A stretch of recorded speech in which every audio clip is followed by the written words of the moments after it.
नमस्कार दोस्तों, स्वागत आप सभी का आपके अपने इस प्यारे से उत्कृष्ट परिवार पे। मैं आलोक आप सभी लोगों के साथ जुड़ चुका हूं आज के एक बहुत ही बेहतरीन से एक कॉन्सेप्ट को, एक वीडियो को लेकर के, जिसमें आज हम इलाहाबाद आरओ एआरओ समीक्षा अधिकारी और सहायक समीक्षा अधिकारी के बारे में यहां पर कुछ महत्वपूर्ण चर्चा करने वाले हैं।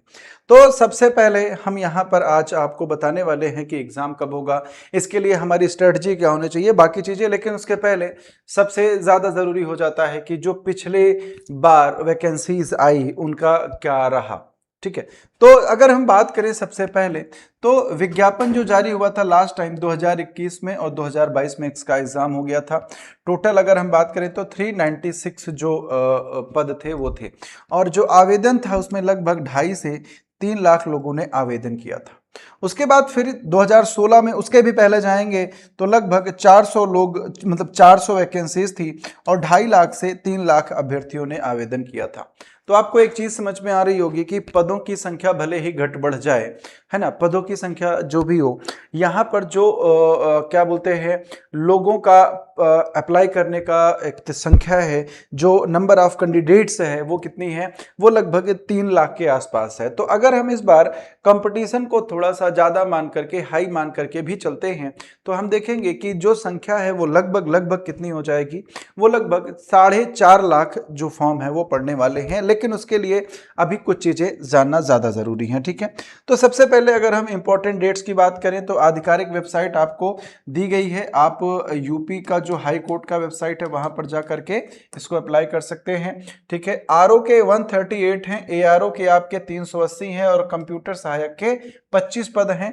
तो टोटल जो हमारे पास वैकेंसी हो जाती है, अगर आप देखेंगे तो 138, 380 और 25 कितना हो जाएगा आपका, लगभग 543 पदों पर ये वैकेंसी होने वाली है। ठीक है, इसकी जो अधिसूचना जारी होने की तारीख थी वो 1 जून थी और 1 जून से ही इसका क्या है, आवेदन प्रारंभ होने की तिथि। अंतिम तिथि जो थी वो उसकी क्या थी, 21 जून थी। तो अभी क्या है, पूरा जो आवेदन था आपका वो कंप्लीट हो चुका है। अब इसमें अगर हम बात करें कि आयु सीमा और पात्रताएं क्या थी, तो आयु सीमा की अगर हम बात करें तो वो मोटा मोटा अगर हम सबका ले लें तो 21 वर्ष से लेकर के 35 वर्ष तक की आयु का था। आरओ भी है इसमें, एआरओ भी है इसमें, सारे हैं। ठीक है, तो ये अलग चीजें हो जाती हैं। लेकिन अगर हम इसमें बात करें तो किसी के पास, है ना, क्या होना जरूरी था भाई साहब, है ना, तो भारत में विधि द्वारा स्थापित, यानी कि किसी भी एक विश्वविद्यालय से स्नातक डिग्री यानी कि ग्रेजुएशन का होना जरूरी था। ठीक है, या फिर कंप्यूटर विज्ञान में, है ना, कंप्यूटर साइंस में डिग्री का होना जरूरी था। साथ ही साथ ओ लेवल जो प्रमाण पत्र है ये बहुत ही क्रूशियल रोल प्ले कर देता है, ये जरूरी था। ठीक है, तो इन सब चीजों के साथ साथ आपके पास ये सारी चीजों का होना जरूरी था। इसमें इसके सिलेक्शन में एक सबसे इंपॉर्टेंट रोल जो प्ले करता है वो कौन करता है, वो टाइपिंग करती है। ठीक है, हिंदी टाइपिंग भी होती है, अंग्रेजी टाइपिंग भी होती है, और उसमें जो वर्ड है वो आपका 25 शब्द प्रति मिनट जो है वो लिया जाता है, तो और त्रुटि रहित होता है। तो बढ़िया तरीके से आपकी टाइपिंग जो है, जितने भी बच्चे हैं जो भी इसकी तैयारी कर रहे हैं, एक बहुत बड़ी, मैं आपको एक चीज बता रहा हूं, अभी कुछ दिन पहले लगभग 400 पदों पर उत्तर प्रदेश में एक वैकेंसी थी। ठीक है, उस पे क्या हुआ था, टाइपिंग के लिए लोग बुलाए गए थे, लगभग 4200 छात्र बुलाए गए थे, है ना। टंकण था उसमें, क्या था उसमें, टंकण था। ठीक है, टाइपिंग थी, शॉर्ट हैंड था। टंकण में क्या था आप बताएंगे, तो शॉर्ट हैंड था। और सिचुएशन ऐसी आ जाती है कि कोई भी बच्चा सेलेक्ट ही नहीं होता है, वो पूरी वैकेंसी को रद्द करना पड़ जाता है। आप लोगों ने सुना होगा पर्सनल सेक्रेटरी वाला जो था, ठीक है, मंत्रियों के जो पर्सनल सेक्रेटरी होते हैं उनके लिए ये वैकेंसी जो है वो आई हुई थी, आपने देखा होगा। ठीक है, न्यूज में भी था ये चीज, इसके लिए हमने शॉर्ट्स भी बनाया था और आपको इन्फॉर्म किया था। ठीक है, अब यहां पे आप लोग एक चीज जानिएगा, आपके लिए इलाहाबाद हाई कोर्ट के लिए, ठीक है, यूपी उत्कर्ष करवा रहा है 100 क्वेश्चंस की फ्री टेस्ट। ठीक है, एकदम जैसे कि मॉडल पेपर होता है। ठीक है ना, इसको आपको क्या करना है दोस्त, अटेम्प्ट करना है। उसको करने के लिए क्या करना है, उसको करने के लिए आपको गूगल प्ले स्टोर से या फिर आपका iOS, अगर आईफोन यूजर हैं तो आप यहां से उत्कर्ष का एप्लीकेशन जो है वो डाउनलोड कर लेंगे। ठीक है, उत्कर्ष का एप्लीकेशन डाउनलोड कर लेंगे, फिर आप उसमें जाएंगे और आप देखेंगे फ्री कोर्स, है ना, फ्री कोर्स में उसको ऐड टू लाइब्रेरी करेंगे। ऐड टू लाइब्रेरी करने के बाद आप टेस्ट को अटेम्प्ट करेंगे। टेस्ट को अटेम्प्ट करने के बाद आप अपनी रैंक को यहां पर चेक कर सकते हैं। लेकिन कब, ये आपका कब होना है, ये आपको होना है 3 जुलाई को। ठीक है, डेट याद रखिएगा, 3 जुलाई को, ठीक है, कब से ये 3 जुलाई को खत्म हो जाएगा। कब से शुरू हो जाएगा? 1 जुलाई से शुरू हो जाएगा। तो 1 जुलाई से लेकर के 3 जुलाई तक का आपका समय है, यानी कि 1 जुलाई को आप टेस्ट दे सकते हैं, आप 2 जुलाई को टेस्ट दे सकते हैं और आप 3 जुलाई को टेस्ट दे सकते हैं। तो 1, 2 और 3, इन 3 दिनों में आप इस टेस्ट को जा करके अटेम्प्ट कर सकते हैं और एक बार चेक कीजिए कि आप सच में कितना मतलब तैयार हैं इस पेपर के लिए, ठीक है। क्योंकि अगर हम यहां पर बात करें इसके चयन प्रक्रिया की, तो इसमें सबसे पहले प्रारंभिक परीक्षा होगी, ठीक है, सामान्य अध्ययन आदि इसमें होगा, पेन पेपर OMR पर आधारित होगी। जब आप प्रारंभिक परीक्षा को निकाल लेंगे तो आपका एक मुख्य परीक्षा होगा, ठीक है, यह भी आपका पेन पेपर मोड पे होगा और एक तीसरा जो है ये आपका कंप्यूटर ज्ञान परीक्षा जो है वो हो जाएगी, ठीक है, इसमें माइनस मार्किंग भी आपको दी गई है। तो अलग अलग चरणों से गुजरते हुए आप इस परीक्षा को बढ़िया तरीके से देना है, लेकिन इसमें हम कैसे करेंगे, ठीक है।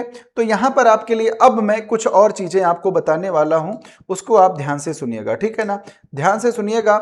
हम पहले देखते हैं कि इसका एग्जाम जो है, तो अगर हम बात करें किसकी, अगर हम बात करें संभावित एग्जाम तिथि की, ठीक है, क्या है संभावित तिथि क्या हो जाएगी इसकी, तो संभावित तिथि की बात करेंगे तो संभावित जो तिथि है उसके बारे में बात करें तो ये आपका सितंबर से लेकर के अक्टूबर के बीच में ये आपका एग्जाम हो सकता है, ठीक है। अभी आप में से बहुत सारे लोगों के जहन में ये आ रहा होगा कि जून में तो फॉर्म भरा गया, सितंबर अक्टूबर में पेपर कैसे, तो आपको मैं बताऊं कि उत्तर प्रदेश में 2026 और 2027 ये जो वर्ष है, ठीक है, इसमें से खास करके 2027 ये चुनावी वर्ष है, इलेक्शन का वर्ष है और इस वर्ष जो वैकेंसी आई हैं, ठीक है, उनको कोशिश की जाएगी कि 2027 में इलेक्शन के पहले पहले इसको फिल कर दिया जाए, जिससे जो एक वोट बैंक है वो बनाया जा सके, ठीक है। तो जल्दी से जल्दी इसको खत्म करने की कोशिश की जाएगी। बहुत ज्यादा वैकेंसी है नहीं, 543 वैकेंसी है बस, ठीक है, कितनी, मात्र 543 वैकेंसी है। अब इसके लिए करना क्या होगा, ठीक है, पेपर हमारा कैसे निकलेगा, तो सबसे इंपॉर्टेंट चीज है आपका टाइम टेबल, ठीक है। जीवन में बिना टाइम टेबल के आपके पास कुछ भी नहीं होने वाला है। टाइम टेबल आप करेंगे तो टाइम टेबल में आपको देख करके चलना है कि आप अपने सिलेबस को कब कंप्लीट कर रहे हैं, ठीक है। मैं आपको ये नहीं बताऊंगा कि इसमें ये सिलेबस है, इसमें इतिहास पूछा जाएगा, भूगोल, ये आप समझदार हैं, आपको आता है, आप सिलेबस देखना जानते हैं, ठीक है। आपने अगर फॉर्म फिल कर दिया है तो यानी कि आपको सिलेबस के बारे में जानकारी है, ठीक है। आपको 6 से 8 घंटे का अपना पूरा एक स्टडी टाइम टेबल रखना है दोस्त, ठीक है। स्ट्रेटेजी आपको जो रखनी है वो मैं बता रहा हूं, ठीक है। साथ ही साथ आपको टाइपिंग साथ के साथ लेकर के चलना है, ठीक है। टाइपिंग को कभी भी मिस मत करना, अगर टाइपिंग को मिस कर दिया, अभी आप लोगों को याद होगा जूनियर असिस्टेंट की 5512 वैकेंसी आई हुई थी, याद है कितनी आई थी, है ना, जूनियर असिस्टेंट की 5512 वैकेंसी आई हुई थी, ठीक है। इसमें कुछ बच्चे ऐसे भी थे, उसमें मैं भी हूं, ठीक है, उसमें मैं भी हूं, है ना, तो नंबर अच्छे थे, ठीक है, नंबर बढ़िया थे, टाइपिंग के लिए क्वालिफाइड थे, लेकिन टाइपिंग की प्रैक्टिस और टाइपिंग ना आने की वजह से वो डिस्क्वालीफाई हो गए, ठीक है, बात समझ गए कि नहीं। तो उसमें मैं भी हूं, मेरा भी नंबर इतना था कि मतलब लगभग इतना था कि अगर टाइपिंग निकलती तो सीना ठोक के सिलेक्शन था, ठीक है। और अगर आपको लग रहा है कि सर जी हवाबाजी कर रहे हैं तो नीचे कमेंट कर देना, अगली क्लास में मैं आपको एडमिट कार्ड दिखा दूंगा, ठीक है। तो ये क्या हो जाएगा, आपका टाइपिंग जो है इसकी प्रैक्टिस आपको करनी है, हिंदी की जरूर से जरूर करनी है, साथ ही साथ इंग्लिश में भी हाथ बिठाते हुए चलना है, ठीक है ना, बात समझ गए कि नहीं। तो हिंदी टाइपिंग पर विशेष ध्यान देखिएगा, ठीक है ना। अब इसमें मंगल और कृतदेव दोनों हैं, तो जो भी आपको समझ में आए, ठीक है, जो भी आपको समझ में आए, तो ज्यादा से ज्यादा क्या होता है, लोग मोस्टली लोग कौन सा प्रेफर करते हैं, मंगल को प्रेफर करते हैं, तो आप लोग मंगल में कर लीजिएगा। अगर कृतदेव आता है तो कृतदेव में कीजिएगा, जिसमें भी आता है आप उसको कीजिएगा।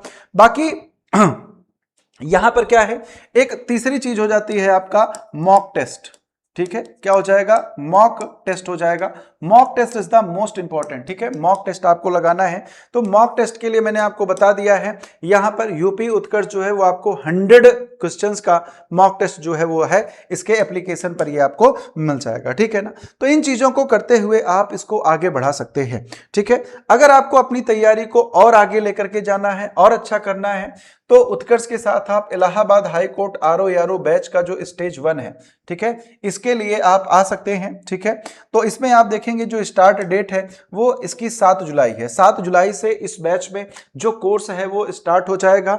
इसमें आपको 350 घंटे से ज्यादा की लाइव क्लास मिलेगी, 10 लाइव टेस्ट आपको मिलेंगे, यानी कि आप अपनी रैंक जो है वो प्राप्त कर पाएंगे इन लोगों से। साथ ही साथ आपको PDF मिल जाएगा और 200 MCQ का कंप्यूटर का स्पेशल जो सीरीज है वो भी आपको मिल जाएगी। इसका जो प्राइस है वो आपका 2000 है, 2000 है ना। अभी ये ऑफर में है, तो अभी जाकर के आप सभी लोग इसमें एनरोल हो जाइएगा और अपनी तैयारी को और बेहतर और बेहतरीन ढंग से यहां पर करिएगा। ठीक है, तो ये पूरी जानकारी थी आपके इलाहाबाद हाई कोर्ट को लेकर के जो RO की वैकेंसी है। उम्मीद करता हूं आप सब लोगों को ये बढ़िया से समझ में आ गया होगा। इस टेस्ट को देना मत भूलना, यहां पर बिल्कुल जैसा कि एग्जाम में आता है वैसा ही आपके पास आएगा। 100 क्वेश्चंस का पूरा टेस्ट होगा और आप लोग अपनी तैयारी को यहां पर, है ना, जज कर सकते हैं। आप कितने लोगों में किस रैंक पर आ रहे हैं ये आप पता कर सकते हैं। ठीक है, तो वीडियो कैसा लगा एक बार कमेंट करके जरूर बताइएगा और आप बताइएगा कि यूपी जो RO है उसमें आपका कौन सा विषय है जिस पर आप मैराथन चाहते हैं, या फिर कौन सा विषय है जो आपको कमजोर लगता है। उसके लिए हम आपको स्पेशल क्लासेस यहां पर यूट्यूब चैनल पर फ्री ऑफ कॉस्ट करवाने का प्रयास करेंगे। मिलता हूं आपसे अगले वीडियो में, तब तक के लिए आप सभी लोगों को प्यार भरा नमस्कार। जय हिंद, जय भारत।